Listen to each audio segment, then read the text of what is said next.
The aircraft were so primitive that most military leaders barely took them seriously.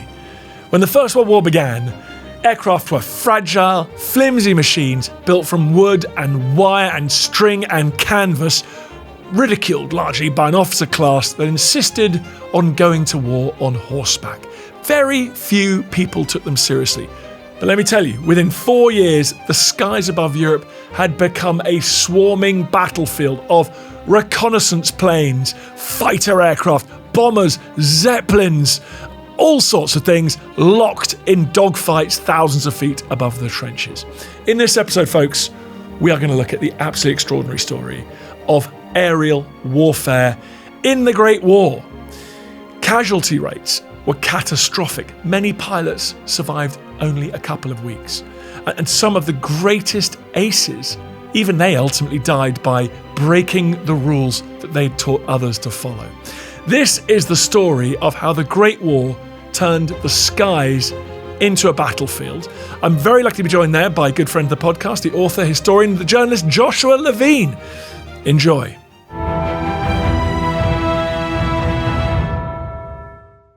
Joshua Levine, great to see you, man. It's lovely to be here, Dan.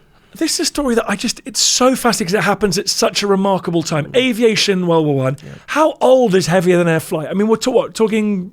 End of 1903. 10, 11 years. So we're talking 10 years. And if you think about, I mean, things that happened to me 10 years ago. Yeah.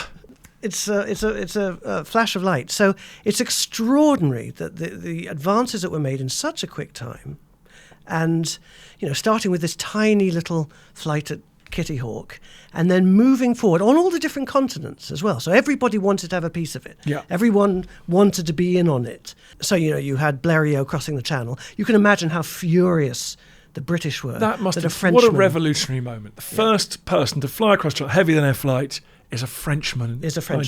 So one of the papers, I think it was the Daily Mail, actually offered a cash prize to the first person to cross the Channel.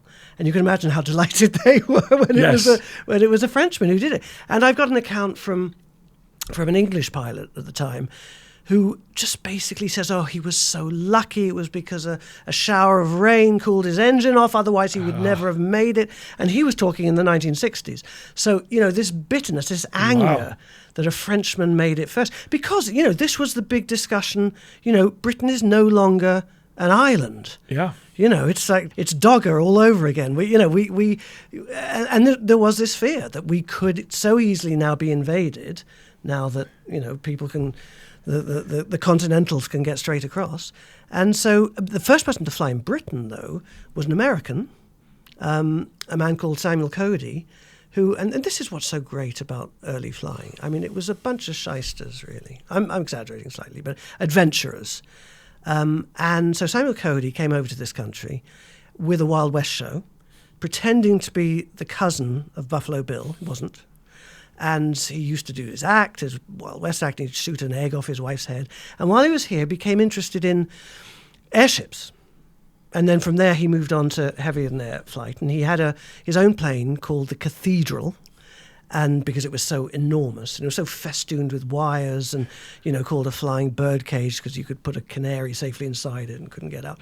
And that was the first plane that flew in Britain. And then, shortly afterwards, he died in a flying accident. Yeah. So this was the kind of, the seat of your pants stuff that it was. And was there snobbery? What did the military think of this new invention? Were they quite quick to jump on it, or was there a lot of conservatism? No, because they were the military, so they weren't quick to jump on it, really. There was a sort of snobbery as well. I mean, I think airships were considered more gentlemanly. Okay.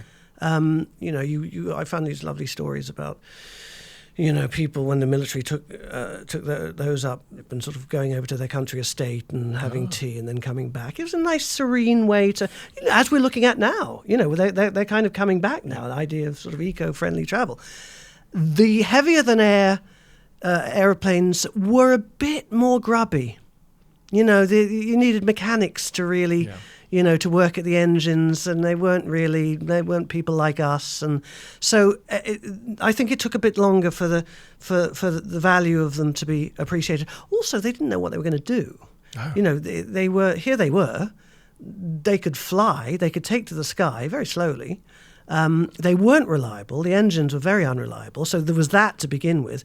But also, they're great, but what are they going to do? Yeah, they get the payload. You can just about support the weight of a human, but no bombs or anything. No. So what could they do? And also bear in mind that as we just said, the army is very conservative. So you've got the cavalry, who basically has the monopoly on reconnaissance, so they don't want to give that up. You've got so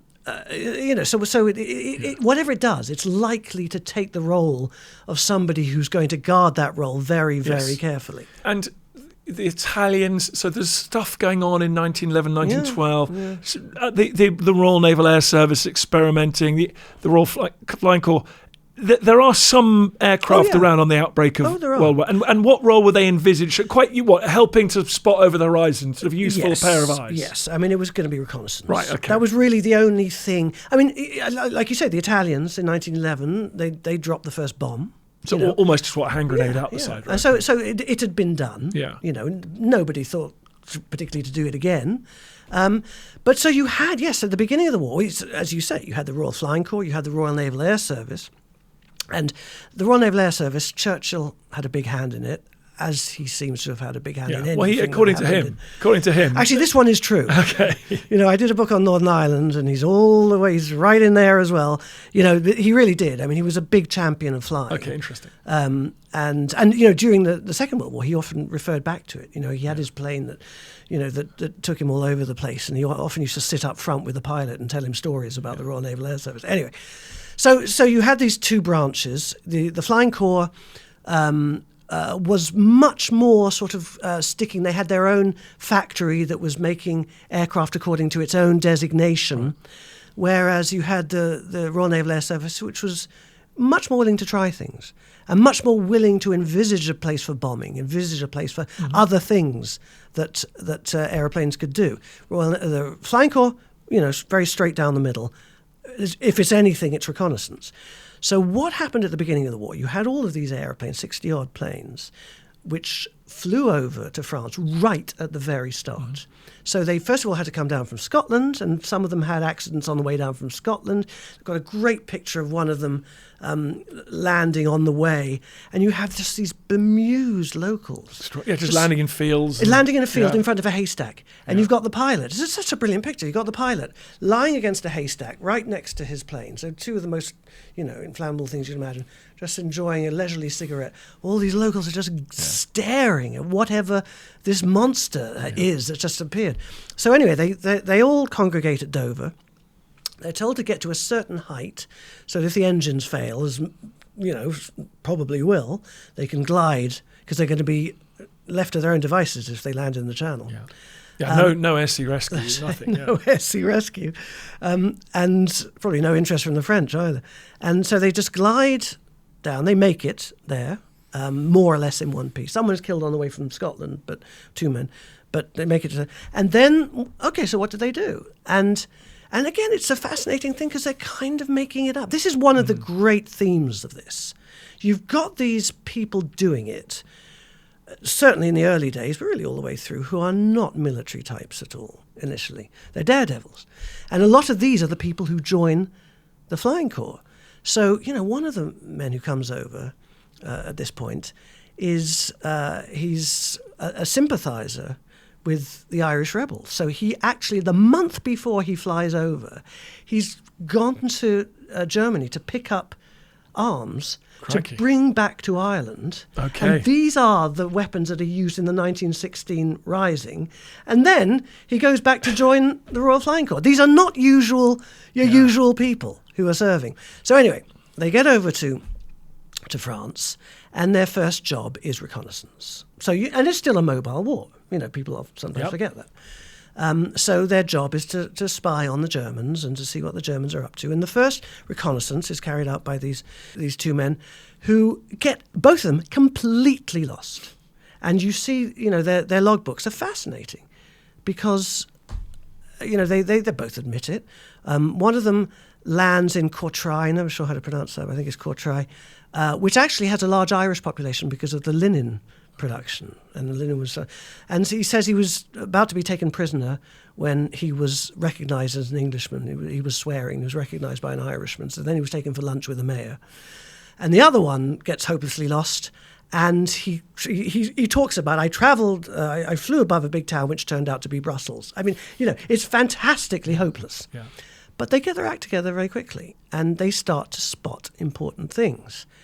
Although the generals don't realize this. The generals have no faith in them, not interested.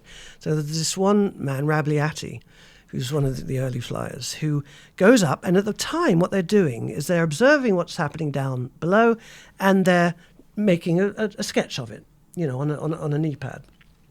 Pretty basic, but, they say what they see. So he gets back down, he tells Henderson, who's the head of the Flying Corps at this point, what he's seen. Henderson rushes him to go and see the top brass. So he's put in front of Sir John French, and John says, "So, young man, what have you seen?"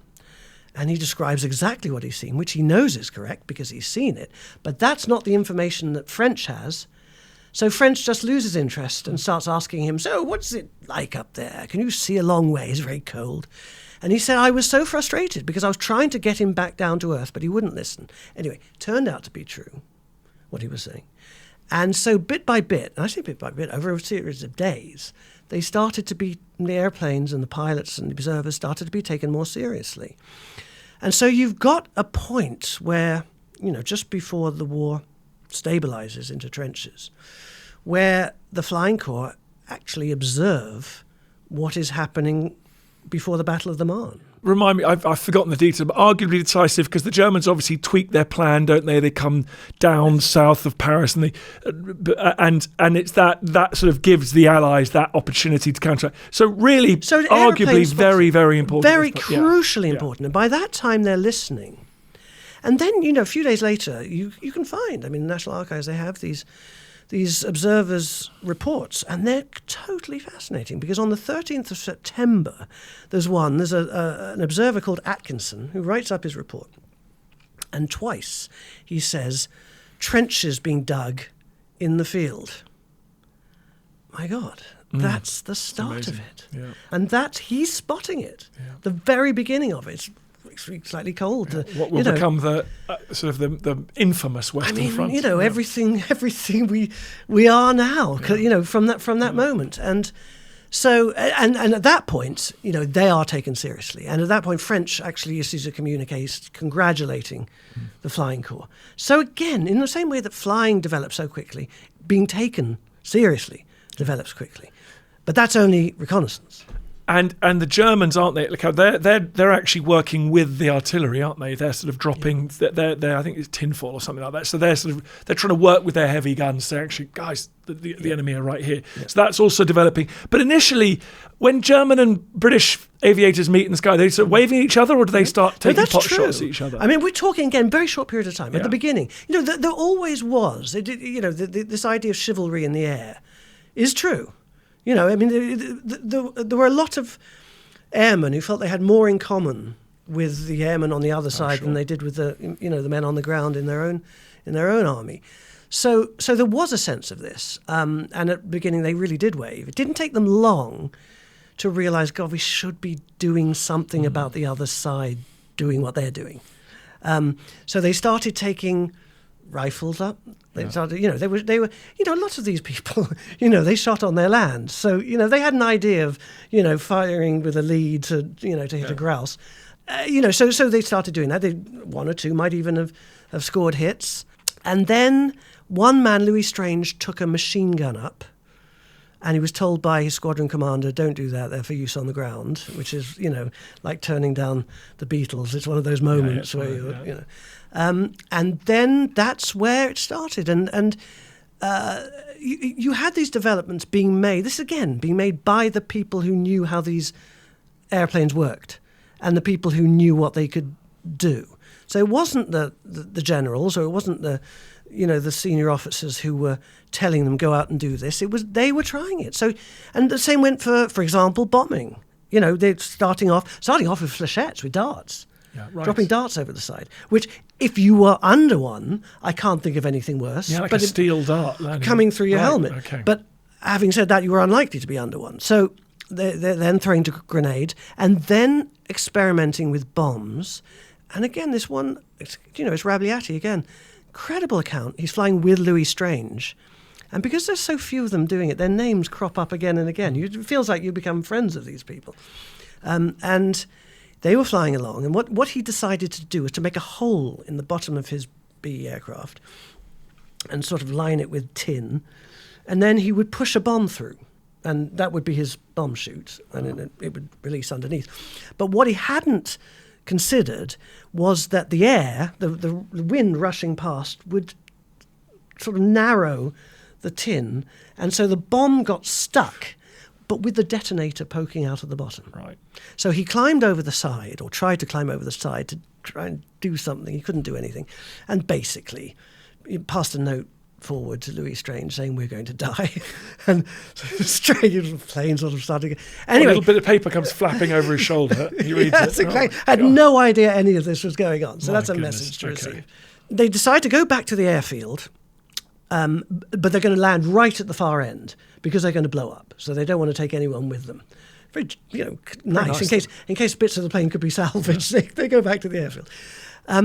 And so again, they drop a message. This is how, messages is a whole other story, how messages were sent. Right, exactly, because no wireless sets in the aircraft. Not at this point, no. So he writes out another message, drops it on the airfield. We're going to blow up, so everyone get out the way. And they land at the far end. And they are waiting for the explosion as they come down. And he says, Louis Strange landed too fast. I bet he did. And he said, we bounced. And we bounced. And he said the lack of event was just astonishing. And when we were down, we both ran as fast as we could. And then I looked up and I was going to go back to see what was going on. Louis Strange said, "You've done enough. You stay where you are." Anyway, what had happened was they landed in some quite long corn, and the corn had ripped the detonator out of the bottom of the bomb. Wow. And they had landed safely. This is the life that they were living. And Louis Strange died in bed, an old man.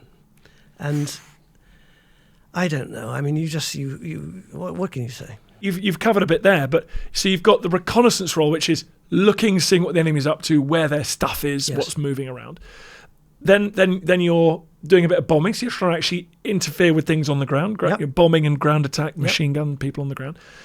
And then you need a role for an interceptor, don't you? Because you also have to really an out-and-out fighter aircraft to try and stop the other side doing that to you. Precisely. So how quickly do these sort of specializations start to make themselves Quite felt? fast. I mean, the first, scouts, they were called, rather than fighters. It was early 1915. Okay. And so they're being told, go up, but your job isn't to do these other things. No. It's specifically to stop the enemy coming over our lines. protect your planes Right. and prevent their planes doing what Okay. they're doing, their job. And, so there were other jobs as well. There was artillery observation, guiding. God, we could go all night. But there was plenty that there. And then cameras, photographs were being taken rather than, sketches. So it was incredibly important to defend your planes and to stop the other side doing the same thing. The more important, the office job of the airplane became, the more crucial it was. So then you had this arms race, really, to create the most effective scout fighter that would prevent the other side from doing its job. And you had this constant, over the war, sort of toing and froing of which side was more effective, which side had control of the air. Of course, this was nothing new. This carried on, to the present day. Right, which we've all heard a lot at the moment about drones in Ukraine are being developed, put onto the front line, and then are obsolete within X number of weeks. Completely. Similar. So give me a sense of the First World War. If you have a brand new Scout interceptor, how many weeks or months might you get out of it before one comes along? Lucky, a few months. Really? I mean, the first was a British pusher. Pusher meant that the engine was behind. Yeah. So they were experimenting with these. And of course, the advantage of that was that you could mount a machine gun at the front, just aim. Of course, because your engine's behind you. Engine's like behind a big you. fan pushing. So Exactly like and you've got your machine guns unencumbered. Okay. A big fan. And it also served a slight purpose in that, if you were in a dogfight and someone was chasing you, better the engine fails than you get hit in the back. So anyway, so the first Vickers fighter was the first, really dedicated fighter, British fighter.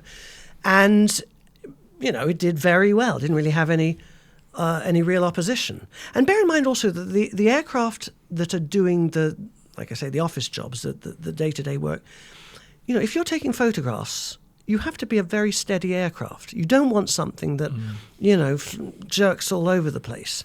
And you've got to fly it straight and level. So you're kind of a sitting target to enemy fighters. So you do need a lot of protection. And the B and B-2 was the aeroplane that the dog's body that did all this work. It was a brilliant plane, but you didn't want to get into a fight while flying it. So you had the Vickers fighters first of all, which were these pushers, and they were pretty good, but then they were outclassed by the German Eindecker, the monoplane, and that was a tractor. It had the engine at the front, and much better performance. But then you had the problem of how do you fire your machine gun if your engine is at the front, if your propeller's at the front. So up till then, they'd found ways of getting around it. The machine gun would be sort of mounted to the side. Outside the radius of it. These were Vickers machine guns. But you couldn't really, you didn't know what you were firing at. And again, if you were firing, at some angle, good luck. So they needed to find a way to fire straight ahead. So, the first method tried, Roland Garros, was to put steel blades on the edge of the propeller. Now, these worked. Cracky. But so the odd bullet would just hit the propeller and zing off. Yes, zing off. Oh, my goodness. And you can imagine, do you really want zinging off, No. a couple of feet in front of you? So one of his aircraft was captured by the Germans, and they decided to, we'll recreate it. But they did better than that. They basically developed. I mean, it's rather. I mean, to this day, it's a mechanical device, and I honestly, I don't know how it was possibly done. It was Fokker, the man who launched 1,000 jokes and 1,000 comedy acts, and. He's a German aircraft designer. He's not German. He's Dutch. He's Dutch, and he actually offered it first of all to the Allies, really? Who said no. And then, he's making a buck out of the war, and good for him. So Fokker, the famous, the person who ended up making aircraft for the Germans. Yes. And he's making aircraft for the Germans. For the highest bidder. Right, for the only bidder. Yeah. And so what he creates, actually, which is a game changer, is this mechanical device that allows the gun to fire in between It's so the propeller. clever. I just can't. It's amazing. I can't. Yeah. I mean, it's just... you go to the RAF museum, they've got a sort of mock-up. I know, I've seen it, but it's still... I mean... How do you do that 1,000 revs per minute? I mean, it's crazy. Isn't it crazy? Yeah. Anyway, he did it. And so suddenly... And the Allies were totally astonished because this plane suddenly was spitting fire at them from the front. And it was like magic. Like so black magic. At that point, all of your equivalent aircraft are obsolete from that point. It's a death trap to go flying in. And then you've also got German pilots coming in who actually have tactics. And that's a bit unsportsmanlike. This was a big deal, you know.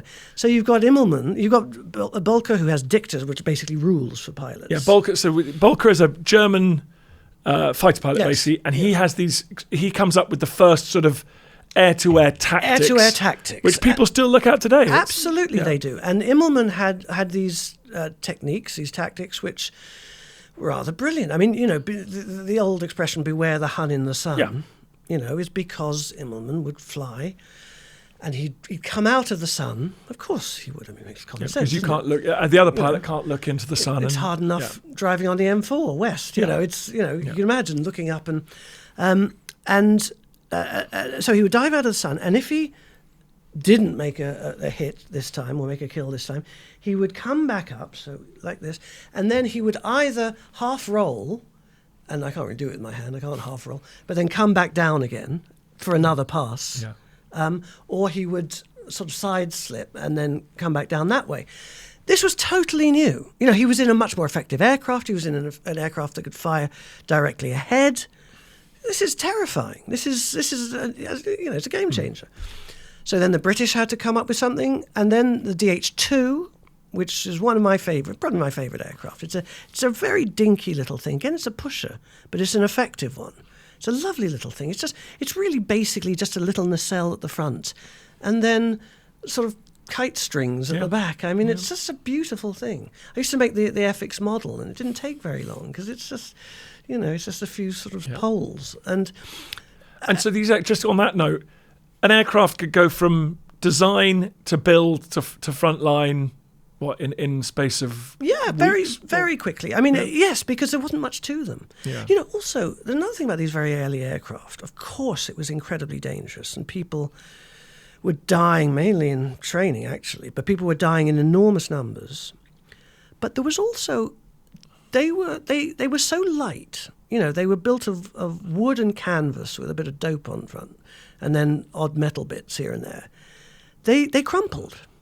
So if you hit the ground, you did have a chance of surviving because you were kind of... Just a crumple, it all concertinaed. It would concertina. So, I mean, I'm not saying you would, and many, many, many people died. I'm not making light of this, but, you did... I've got an amazing picture of an aircraft just caught in a tree, like a kite.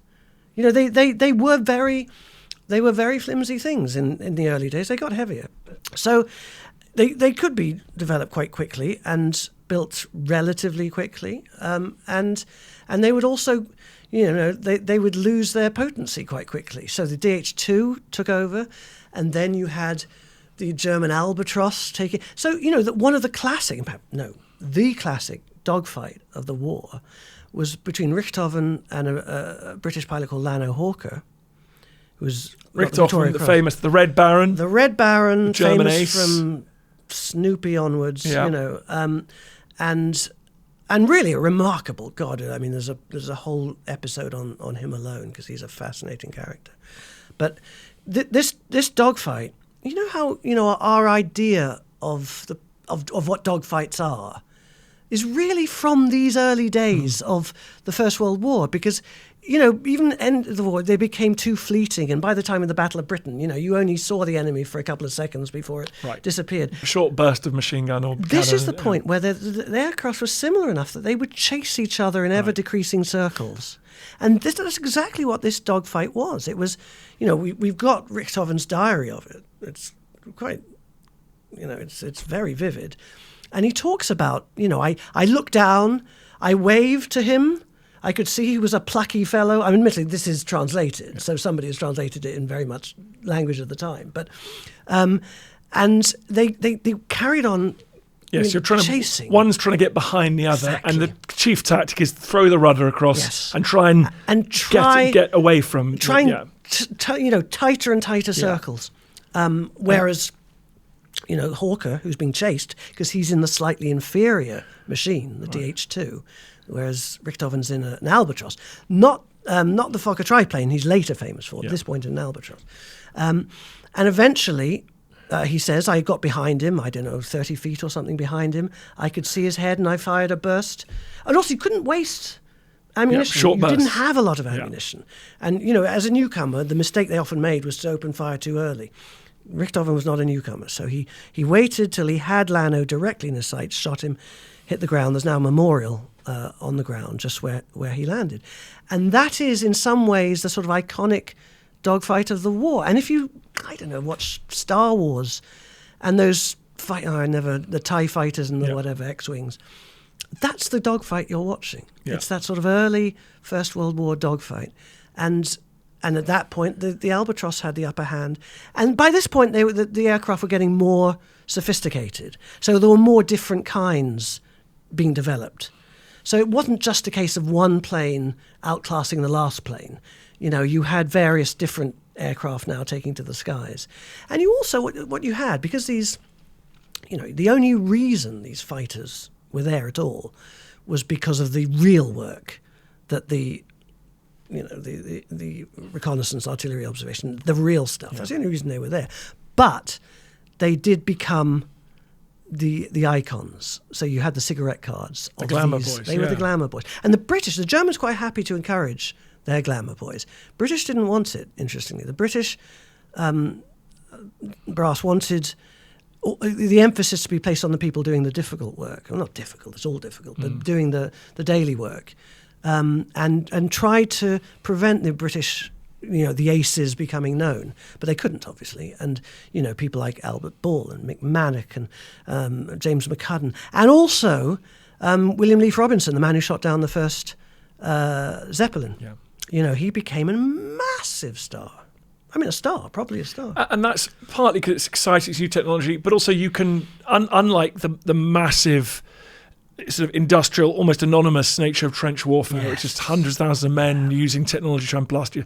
You can put a name and a face to it. This guy shot someone else down. It was dramatic. Yeah. You can sell that, can't you, to a newspaper? Or absolutely. That's precisely the point. It was, you know, the rest of the war was mechanized to a degree that it was effectively faceless, you know.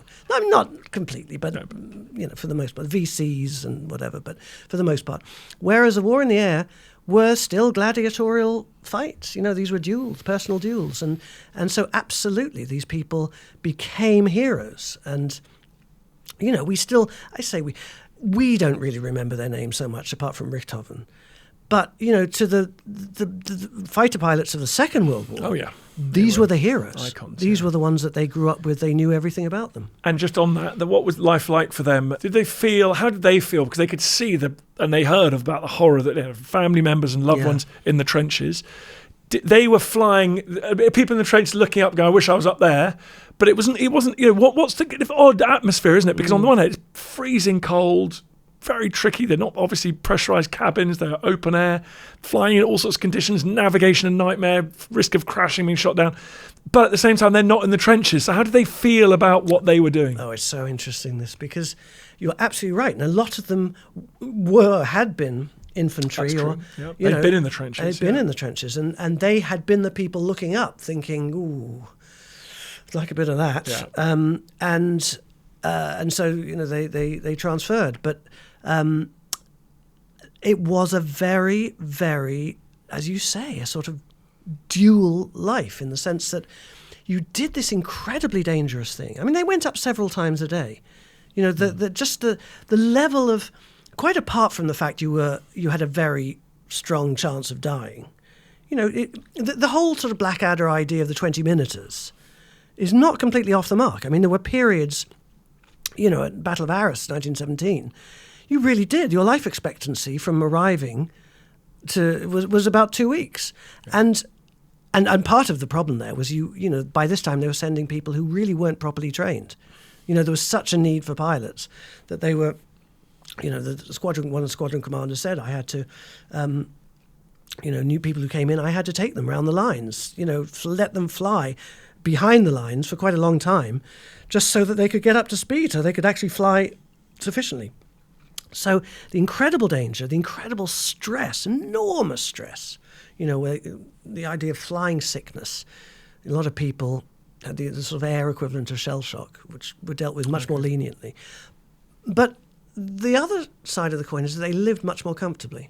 Exactly, yeah. You know, they were behind the lines. I went to visit an old airfield called Vergeland, which was completely, it's a farm, was a farm then, farm now, completely unchanged from the days when, you know, the DH2s were all parked outside it. And you could see, you know, this bit was the officers' mess. You know, this bit was the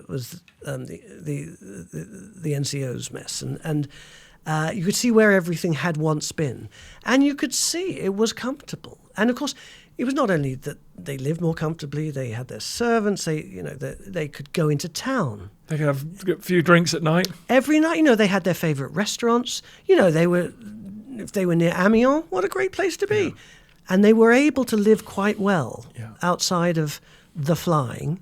It was a payoff. And, I mean, I've got these amazing stories. Also, they were so irreverent, and they were able to do things behind the lines that, you know, the people in the trenches could only dream of. So, you know, there was one squadron commander who built a roller skating rink. He just blagged lots of cement and built a roller skating rink, and they played roller rugby and roller everything else, and a bit early for roller discos. But they had a good, you know, and his men loved it. Another one was a West End actor, Robert Lorraine, I think was his name, and a great friend of George Bernard Shaw, who'd written these anti-war plays. And I've got an account from one man who said, I'd read this anti-war play and I thought this Shaw ought to be shot. And anyway, 2 weeks later, Shaw appears on the squadron because he's a great friend of Robert Lorraine, and he's introduced this man, Airman's introduced Shaw, this is a man who thinks you should be shot. And Shaw said, well, I think you could have done a lot worse. Yeah. And so, the men put on one of Shaw's plays, anti-war play. The officers put on another. So they're flying during the day. If they make it through, presumably they're learning their lines at some point, and on the flight home, and then they put on these plays, and Shaw watches and put on his plays, and apparently laughs all the way through. And this officer says, "I'm glad you enjoyed our effort." And he says, "If I knew it was going to be like that, I'd never have written it." So anyway, but the fact is, these were irreverent, unusual people, and all sorts of things were possible for them. But also, many of them suffered breakdowns. I've got these extraordinary, in the book, these extraordinary accounts, psychiatric accounts of what these people, one man had no memory of this, but went out, had dinner with a friend in London, just about had a memory of that, and then went to London Bridge and just basically took off his uniform and threw it in the Thames and was found by a policeman and had no memory of what he'd done. Now, that's obviously an extreme example, and there were lots of more.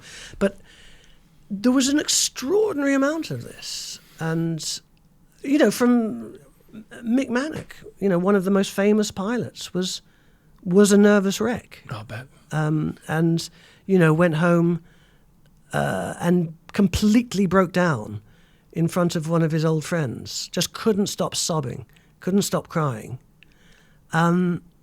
And then went back to the front where he was a squadron commander and pulled himself together, I suppose you'd say. But became his humour became darker and darker and darker. And eventually he died he wrote up a set of rules and breaking one of his first rules, which is when you shoot someone down, do not follow them down because you make yourself vulnerable. Wow. And he died doing precisely that. And he used to carry a revolver with him because his terror was burning. Right, being trapped in the aircraft and burning to death. Yeah. And he had it with him, and we don't know whether he used it before he died. And I don't know. It's the whole thing is such a story. It's such a. Well, Rosh, you mentioned the Red Baron earlier. As you say, very odd. The only World War ace we still hear about, talk about today. Is that because of the branding? Is that why was he called the Red Baron? Why did you take that name? He was famous for a red Fokker triplane. Right. That's the image is of flying along and suddenly seeing this red, extraordinary silhouetted triplane appearing behind you. Do we say 6 wings or 3 wings? I suppose I would call them planes. Planes, okay, so 3 planes. And which was actually a copy of a British plane, Sopwith triplane. Okay. But anyway. And he painted it red himself? They had, you see, the Germans were a bit more adventurous with their colour schemes and so people had their own colour schemes. They would paint faces on the nose cowls, and we think of the Germans as being very straight-laced, but actually these Germans, Richthofen's flying circus. That was his group that would move by train from place to place. So wherever they were needed in the line, they could show up. And he would lead these young elite airmen into action. So, the Monty Python's name didn't come out of nowhere. It was Richthofen's flying circus that they were named after. And he would lead them to wherever they were needed. Extraordinarily dangerous. Now, he was a kind of one-off. He was... in his time, he was a one-off. He had a huge reputation amongst the British, and he would generally. So he was a hunter in life. That was his passion, was hunting. And so whenever he shot down a plane, he would take something from it, whether it was a serial number or something, and he'd put it. He was in a chateau, living nicely. And he'd put it on the wall, like a hunting trophy. Well, so he'd ask the guys on the ground to recover a piece from this aircraft. And he'd have it, and then he'd put it on the wall. And I've seen a picture of the bedroom, and the chandelier is a rotary engine. It's so gruesome. Yeah. I mean, it's bad enough having a stag in your house, in your dining room, but you wouldn't want animals all over your bedroom. I wouldn't have thought. Anyway, he's got all his kills. Each one represents a dead or, prisoner. That's how he lived. He was a hunter, And what he tended to do would be, the fight would be going on a bit lower down. He would sort of wait up above until he saw somebody isolated, and then he would swoop and sort of, come in for the kill. It's as though the others were beaters, and he would do the kill, and so he a lot of successes, and then his death is utterly fascinating because it tallies very much with Mannek's. He just an average fight, and he came down and he saw a newcomer, and this was a very new pilot, somebody called May, and May had been told by his squadron commander Brown to just stay out of the action, just watch this one. But like a lot of these people, he couldn't resist, so he got into it. Anyway, Richthofen saw him, and down he came, and May then had that experience of seeing the triplane ease into position behind him. Now, Richthofen's guns were misfiring, so May, had a chance at least. And he went down to the ground and started to try and zigzag, to sort of put Richthofen off, but Richthofen was too experienced for that, so stayed with him. But what Richthofen then did, which is inexplicable, was to break, I think it was his second rule. So Richthofen had also written down his rules, which he'd put in his will, interestingly, which is a strange will to write. But anyway, do not follow the enemy low over their own territory.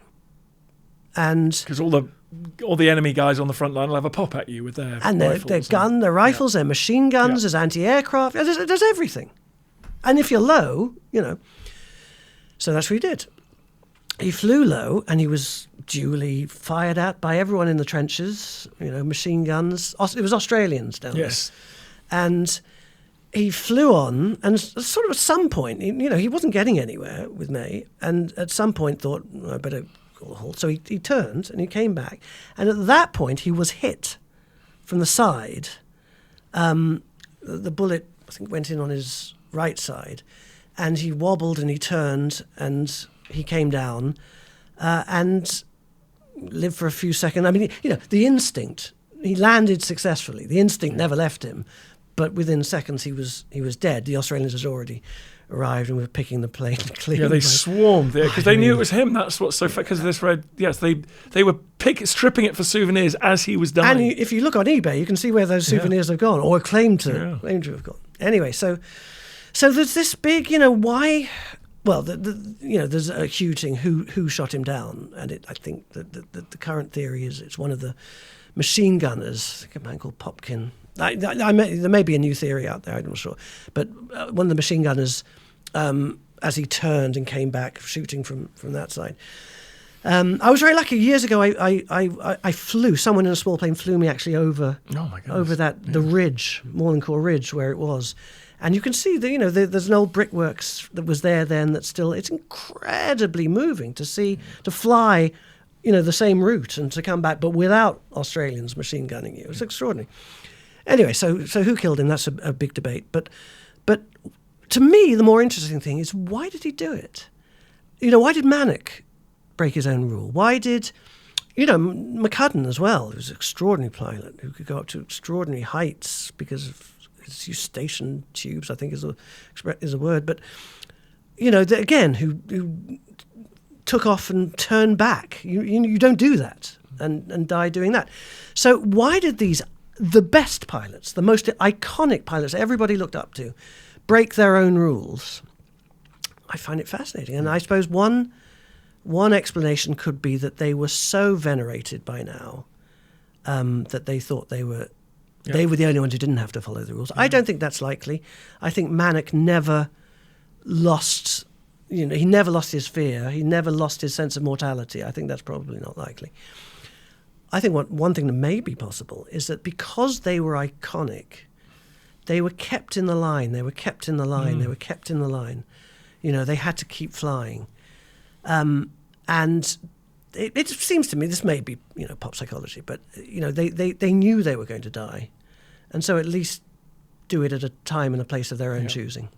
And, I mean, subconsciously, I don't think they deliberately went out to die. But I think that's a possibility. And just talking to someone here just before, they were saying that their father was a pilot, and he was saying that the most vulnerable actually were the people who had just arrived and the people who'd been there, who were being successful and being kept there a long time. And so, I suppose the moral is keep your head down. Well, in several ways, but if you're an average pilot, you maybe you have the best chance. Yeah. Josh Levine, let's just get to the end of the war, because I think it's in the space of, it's funny, the First World War's got this reputation as nothing changes, absolute slaughter, in fact, it's probably the most innovative and extraordinary 4 years in military history. Everything's transforming from submarines to infantry weapons, all sorts of things, but aviation particularly.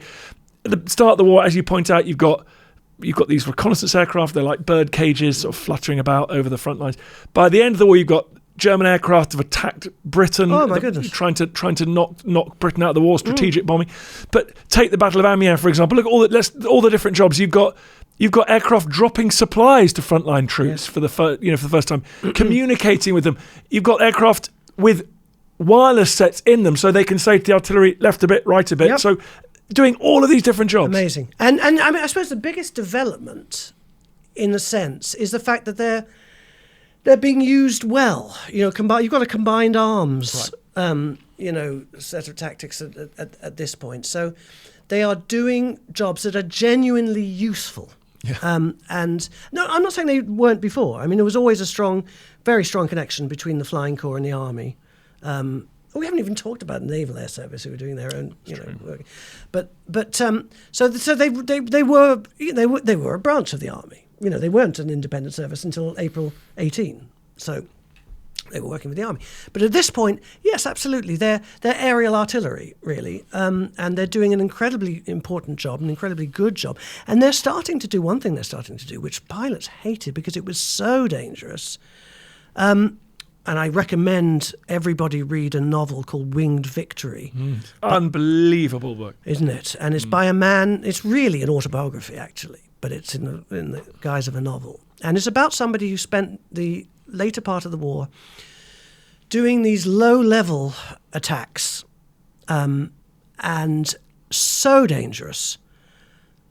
You were prey to anything that was firing from the ground.